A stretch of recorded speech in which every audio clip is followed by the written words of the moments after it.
در این روزهای گرمای تابستان نوابسته از گرمی هوا اکثری ما نوشیدن چای گرمک را دوست می‌داریم. ببینید که چای هم قاعده های نوشیدن خود را دارد و اینک ما خواستیم در این نوار به شما عزیزان درباره چند قاعده مهمترین نوشیدن چای معلومات دهیم. با ما بمانید و از این قاعده های مهمترین آگاه شوید. چای سوزان را ننوشید. چای از حد زیاد گرم به گلو، سرخروده و معده تأثیر منفی دارد و هنگام مدتی زیاد استفاده کردن این عضوها به کسلی گرفتار می شود.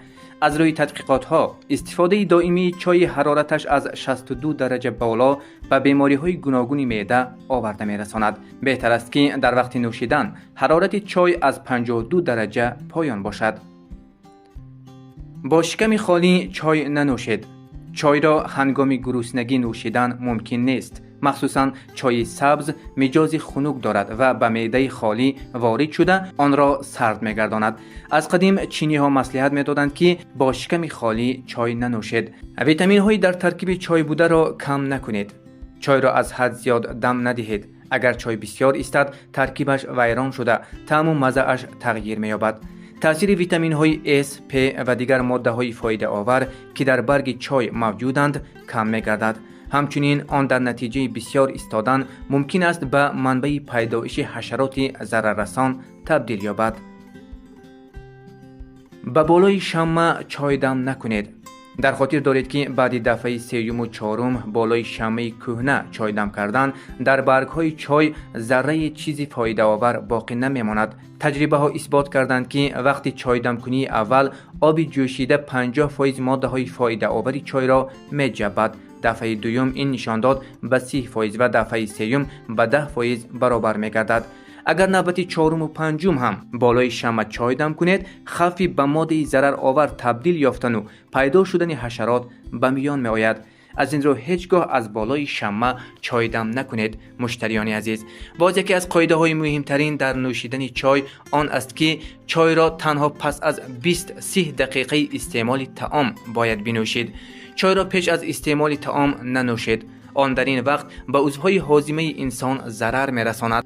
بعد تناول طعام نیز در حال پیاله را از چای گرم پر نکنید. هم چای و هم دیگر نوشاکی ها در چنین لحظه به سست گشتن کار عضوهای هاضمه سبب می‌گردند و انسان خود را به حال و بی‌مدار حس می‌کند.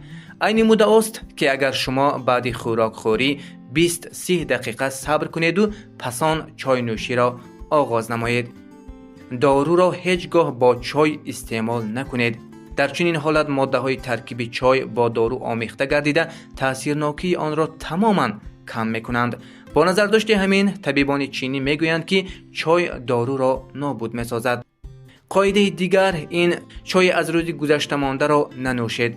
در این گونه چای برابر نابود گشتن ماده های فایده بخش پیدایش و افزایش حشرات ضرر آور احتمال دارد. لیک در خاطر دارید که چای دیروز مانده از جوهر و فطار بای می‌گردد. آن را برای طبابت عضوهای بیرونه استفاده بردن ممکن است. از جمله طبیبان آن را واسطه خوب برای بازداشتن خونروی می‌دانند و برای چای خواندن دهان شمال کشیده و شفا بخشیدن به درد زبان توصیه می‌دهند.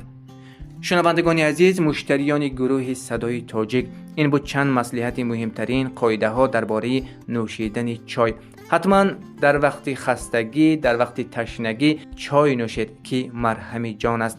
باقی برای شما تنصیحاتی سربلندی را تمنا میکنیم. به گروه ما در یوتیوب، تلگرام، فیسبوک پیوستن را فراموش نکنید. ما برای شما نوار و معلومات های بهترین و جالب ترین را تقدیم میسازیم. خدا حافظ، سربلند و سلامت باشید.